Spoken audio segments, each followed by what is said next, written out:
to the range we go.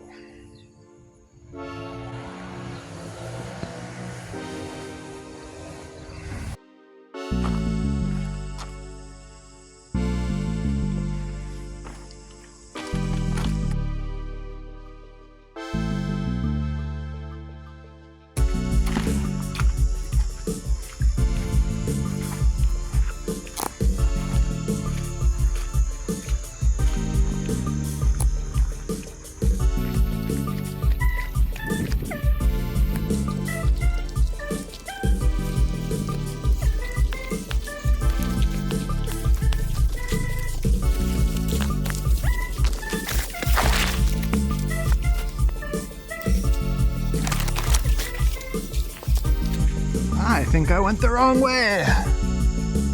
I'm not really sure.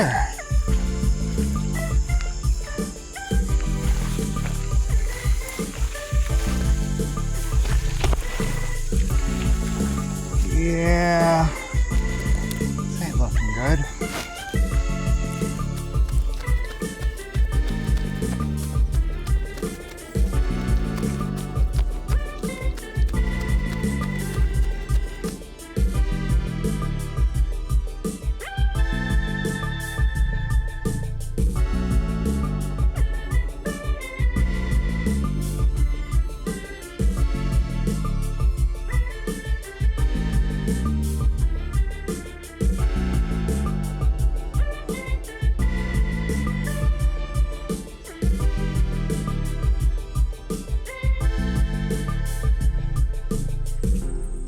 Man, a red dot makes things a lot easier. There's my first shot over there on the right. And then I decided I needed to aim a little high and to the left. This is the size of my thumb. From the other side of the tracks. Something on the order of 60 feet, I guess. 30? I don't know. I think this is something closer to 100 feet. And I took 9 shots. 8 of them are on target. There's number 8 sneaking in there just barely. Assuming all 9 would have made a mark. There's a possibility all 9 were on target and one just didn't make a mark. But that was from not these ties, but the second set of ties back.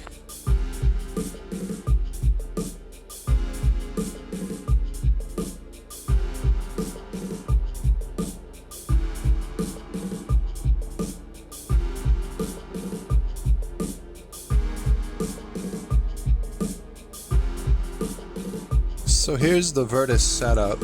I've got this Hudson, they call it like a tactical guitar backpack.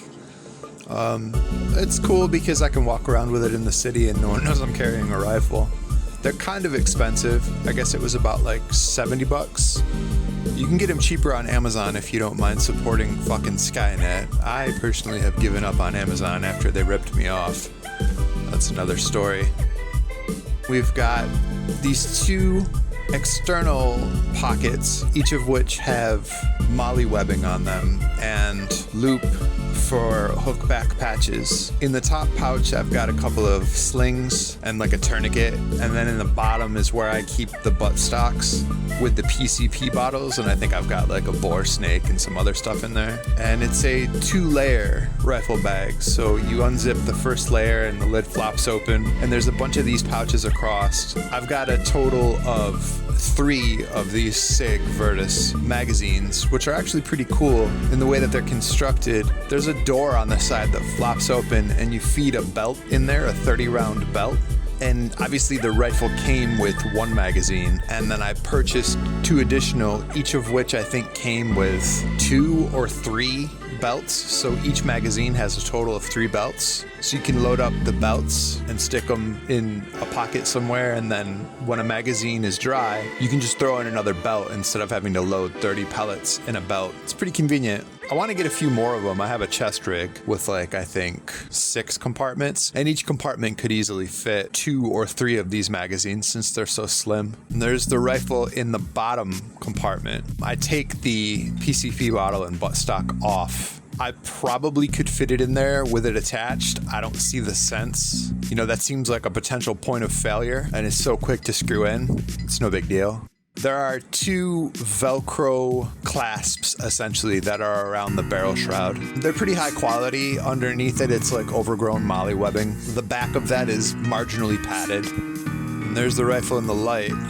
As you'll see towards the end of the shroud where it meets the receivers, that's a QD point that mounts onto the M-lock, because if you look immediately to the right of it, there's a QD spot that's ripped out. The QDs, aside from not all even being drilled or mounted, as they would be on an actual MCX Virtus Patrol, they're just fake. They're entirely cosmetic. They won't hold the male QD on a sling or whatever. And I learned that the hard way and accidentally ripped that one out. So I gotta try to figure out something to stick in there. It looks kind of shitty. I guess it's not that bad, but that was my solution, is to get that M-lock QD mount, and it works wonderfully.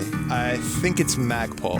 I'll throw in the details about it here. And there's the rifle assembled with the Sig Sauer stock that came with it and the proprietary Sig bottle. And if you see on the end there where I've got my sling mounted to the stock, that's actually a piece of webbing with some eyelets through it. It's this really cool guy. He owns an Etsy shop called Hooks and Horns. He made that sling, and then I commissioned him to make me that custom little adapter so I could use an HK clip, because the back of that Sig buttstock, you'd basically just have to thread a very like low pro, simple belt type sling through it. One that's like what we got going on there on the front of the sling at the QD point. And I'm not really into that. I like a thicker sling like this. And then also, you know, carrying around a shit ton of paracord for an emergency, you can unravel that sling if you need it, you know, in a pinch. That's just 2 birds with 1 stone, in my opinion. And here we have the Vortex Spark AR red dot. This is the first red dot I've ever bought, so I don't really have much of anything to compare it to. It wasn't particularly expensive, and from the use I've gotten out of it so far, it seems to be very well designed and durable. The controls are really super easy. You can turn it on and off, of course, and adjust the brightness of the dot. And then there's, I guess you would consider it windage on the top. And there is a Surefire Scout, I believe it's called. I'll throw in the info about that right here. You can use it either momentarily, or you can click it and it stays on. And it's mounted to the pick rail essentially with like a hinge. So I can fold it over the side of the barrel shroud or up onto the top, which is cool if I have the iron sights up, because then I can essentially pull it out of the way and it throws a shadow. And there's the additional bottle and the alternate buttstock, which I'm having some trouble with. I've been having to clear the rifle.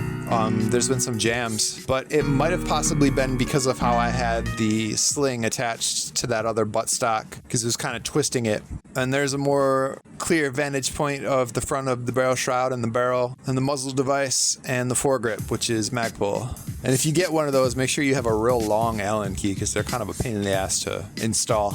Overall, I'd say this is a great little pellet gun. Definitely a lot better than any kind of like CO2 option you could get. Who the hell wants to like sit there and, you know, spend a whole ton of money on 8 or 12 gram CO2 cartridges and have to keep flopping them out? The PCP situation's a lot more convenient. Even in my scenario where I use a pump, it's basically like a heavy duty bicycle pump. And you give it like, you know, 200 pumps and you're up to 3000 PSI. But even if that's not what you're into, you can get a scuba tank or a compressor. I went with a pump because, you know, if the world ends, you're not going to have any electricity, but you've always got your arms. So yeah, hopefully I'll get enough more chances to shoot with this before the snow comes, and hell, I'll probably go tromping down the tracks to my actual range, even when the snow does fly. This day, that was the first time I was carrying around that backpack and went the wrong way trying to go find that satellite station in the woods, and it was all overgrown. So I was kind of annoyed. I didn't really have the gumption to go walk another 2 or 3 miles down to where I normally shoot, which is a big wide open field. This whole area behind the 15-story apartment building that I live in, with a bunch of low-rise buildings in the back, used to be a lumber yard, so it's just full of winding train tracks, most of which have been ripped up, and even these ones that you see in the video are not active. So they eventually go all the way down across the main road, and then branch off to the side where they used to feed a coal-fired power plant, and so there's just a whole big empty field there with a pond. And so yeah, look for more videos. I'm going to do one on my Valken M17 as well. well. And then I'll probably also do some on my Burna pistols, and then an everyday carry, including a IFAK.